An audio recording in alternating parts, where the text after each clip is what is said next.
Bon, on est 17h30 ici en Radio Les Beaux Gosses et on passe au suivant thème d'actualité que vous voulez que nous traitons. Et ici, Madame Amanda nous dit si on est ou on devient homosexuel et si c'est un fait de nature ou un fait social. Et premièrement, je vais commencer par donner mon opinion. Et je pense qu'on est gay, en fait, qu'on ne peut pas définir vraiment notre sexualité et par décision propre. Et j'ai lisé un livre, on ne peut pas vraiment se passer, on a libre pour donner une opinion de cette magnitude, mais je lisais un livre, On finira avec Eddie Bellegueule, où c'est un gars qui est né dans un cercle vraiment homophobe et avec ses parents qui fait partie de comme un groupe qui s'appelle les Durs, qui sont des gens vraiment méchants envers les homosexuels et qui sont plutôt ces stéréotypes de l'homme comme il devrait être. Mais et aussi, j'écoutais le témoignage de Kaylee et lequel ses parents ont voulu guérir son homosexualité. Et c'est vraiment, vraiment choquant comment un gars était soumis à être exorcisé, vraiment exorcisé dans une église, dans un groupe de l'église. Donc, je pense qu'on est vraiment parce qu'on ne peut pas le choisir. Et après, Mathias, tu penses quoi ça? Donc, Mathias, tu penses quoi sur ce thème? Ok, merci de me donner la parole.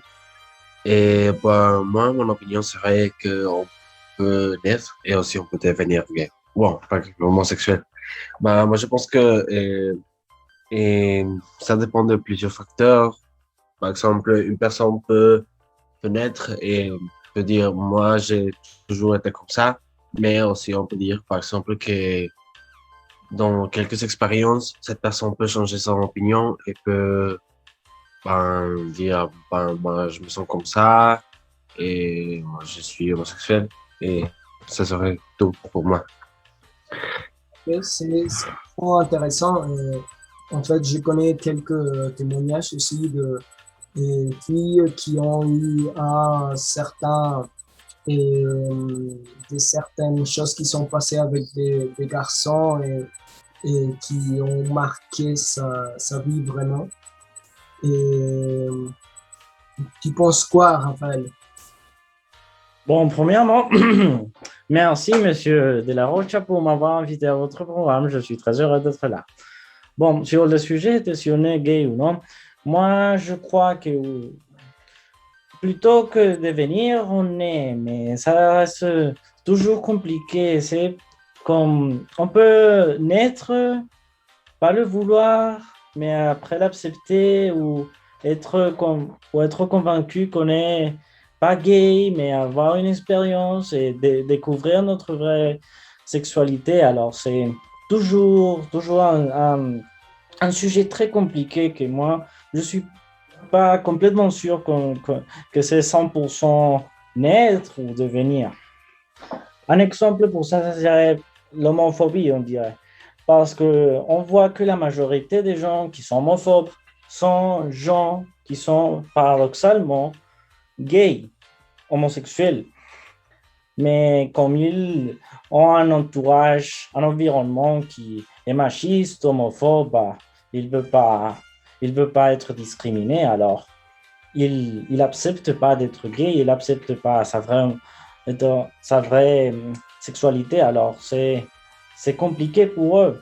Et ils répriment sa sexualité. ça, c'est pas un choix, ça, c'est naître. Alors, c'est toujours compliqué, je dirais. Vraiment, vraiment intéressant ce que vous disiez. Après, Monsieur André nous demande si l'homosexualité est-elle un phénomène nouveau ou un effet de mode. Intéressant cette question. En fait, je vais commencer à donner un peu mon opinion et je pense que non, que c'est pas quelque chose d'actualité, c'est pas quelque chose de mode, vraiment. Disons, et depuis toujours, je pense qu'on a eu des personnages homosexuels et je pense que on peut parler aussi de ça, des acteurs homosexuels, mais je vais commencer par donner quelques exemples. Par exemple, au Moyen Âge, et le fait et de la cérémonie de l'hommage, c'était disons, un rite où un vassal donnait jurait fidélité à, à je ne me rappelle plus, euh, à un Seigneur, suzerain, suzerain, suzerain. et un suzerain par moyen d'un acte gay entre parenthèses, entre guillemets, pardon, et, et il le baisait pour lui jurer la fidélité en fait. Et après, on a eu dans l'histoire, par exemple, les révoltes de Stockwell en 1969, qui c'est déjà longtemps, 52 ans après ces faits, que c'était les révoltes pour les droits LGBT. Et c'est pas vraiment un effet de mode. On peut le prouver comme ça. Et vous pensez quoi, Monsieur Mathias, sur ce sujet? Ben, merci de me donner la parole une autre fois. Ben, moi, mon opinion sur ce thème, ça serait, bon, pour commencer, moi, je pense que c'est pas un thème nouveau. C'est une chose qui a toujours existé dans l'Antiquité. Et je vais donner quelques exemples. On a l'exemple de la Grèce antique, qu'on voyait plusieurs personnes, aussi, quand même les dieux qui étaient homosexuels et bisexuels aussi.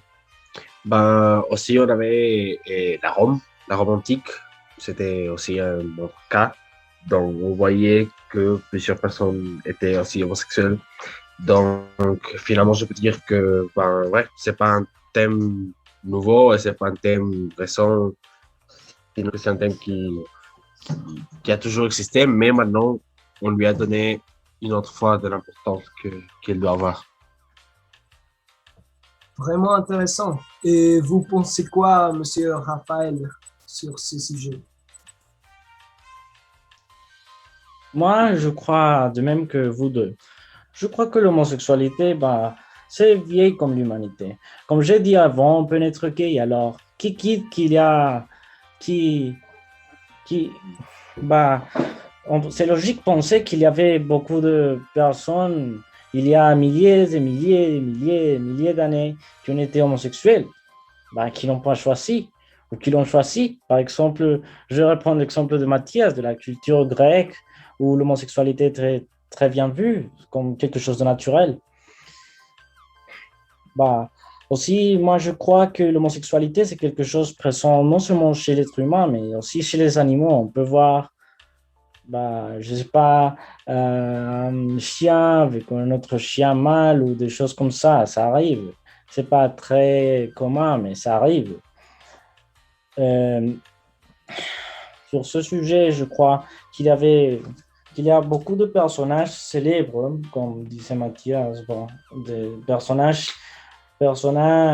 très, très célèbres, très importants, de beaucoup d'années, qui ont vécu, ça fait beaucoup d'années, comme par exemple Leonardo da Vinci, Platon ou Alexandre le Grand, qui ont été des personnages célèbres, mais c'est pas quelque chose de très vu. C'est pas quand tout le monde, pas tout le monde ne sait pas qu'ils sont des homosexuels, parce que c'est une chose qui a été beaucoup cachée durant des siècles par une culture machiste et homophobe, où l'homosexualité est mal vue, parce que ça casse avec les stéréotypes,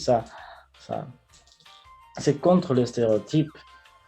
Alors, on a par exemple d'autres exemples de personnages très importants qui ont été jugés ou assassinés directement par être homosexuels, comme Federico García Lorca ou Oscar Wilde. Alors, Intéressant, vraiment. Après, je voulais qu'on fasse une minute de conclusion chacun, si ça vous va, en fait. D'accord.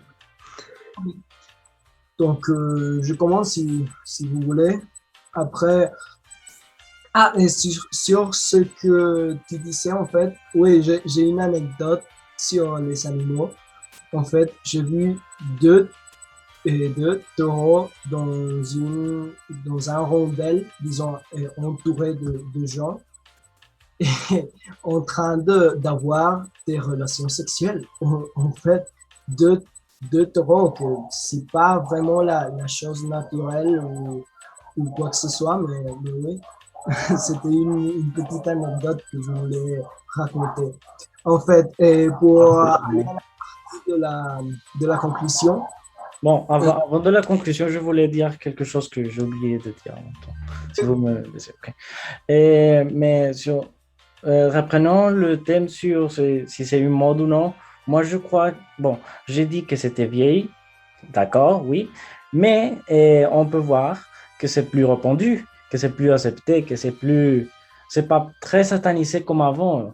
Il y a le mouvement, comme disait José Manuel, le mouvement de Stonewall et la communauté LGBT et tous ces gens-là qui ont bataillé beaucoup pendant plusieurs années pour être plus acceptés. Alors, c'est pas la même chose dire nous dire, bon, c'est pas la même chose sortir du closet, dire qu'on est homosexuel en 2021 que le dire en, par exemple, 1921.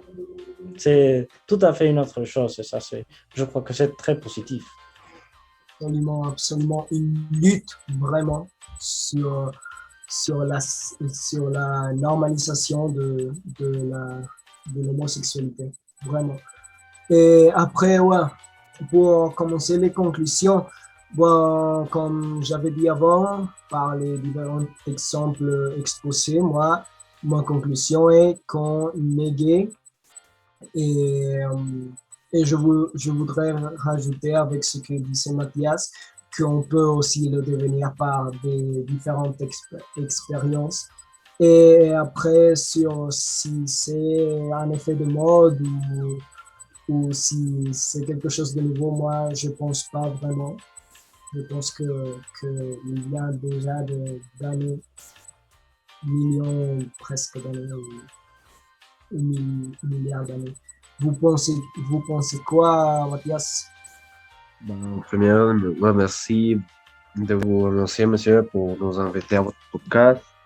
Et ben, finalement, pour donner un final à ce que je venais de dire. Ben, pour la première question, non. Et moi, je crois qu'on peut naître et on peut devenir gay. Vraiment. Gay non homosexuel. Et par plusieurs choses. Ça peut être par des expériences, etc. Et pour la deuxième question, ben non, c'est pas l'effet de bord, c'est quelque chose qui a toujours existé. Moi, je vois que c'est bien de lui redonner une importance dans cette époque. Merci. Très bien. Et après, Monsieur Raphaël, une minute pour conclure. Oui, monsieur, merci. Je vous remercie pour m'avoir invité aussi. Bon, sur ma conclusion, moi, oui, comme j'ai déjà dit dans cette conclusion, on est gay, mais aussi on peut le devenir. C'est toujours de deux façons, c'est pas très bien. Peut-être que dans le futur, on va le savoir, mais ça reste compliqué.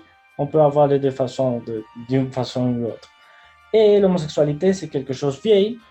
C'est pas du tout nouveau. C'est pas du tout nouveau. Mais c'est plus répandu, c'est plus accepté. Bah, je crois que c'est très positif qu'il est plus répandu, plus accepté. Il y a, les gens peuvent être plus heureux avec eux-mêmes. Merci donc de m'avoir accompagné et on se reverra jeudi prochain ici dans Radio Les Beaux Gosses et c'est 17h53. Donc, on se reverra jeudi prochain. Merci de nous avoir accompagnés. Et Merci. vous, on sait quoi?